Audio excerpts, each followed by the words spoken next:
Labadiena, instrukcija, kaip galima nukopijuoti kame pultelį. Ne visai tradicinė schema. Ši schema šiek tiek skiriasi nuo klasikinės, todėl norėčiau ją išsamei parodyti. Visų pirma, gaunate pultelius, kuriame jau yra savitas kame kodas. Jį be abejo galima pririšinėti prie vartų automatikos tiesiogiai, bet esmė šitų pultelių, kad jūs galite tiesiog nukopijuoti kodą iš savo turimo veikiančio pultelio. Tam, kad galėtumėte sėkmingai tai padaryti, visų pirma, reikės išvalyti pultelio atmintį, o ją išvalome taip. Paspaudžiame 2 mygtukus vienu metu, sumirksi LED, neatleidžiame pirmojo mygtuko ir 3 kartus paspausime antrą mygtuką. Demonstruoju.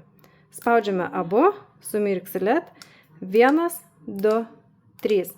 LED pradeda mirksėti greitai, reiškia ištrinimas sėkmingas. Ir dabar šitas pultelis neturi jokio kodo. Jeigu paspaudžiame mygtuką, LED sumirksi ir užgesta. Pasiimsite savo veikiantį pultelį. Šiuo atveju mūsų veikiantis yra šis. Jeigu paspaudžiame, čia LED dega pastoviai.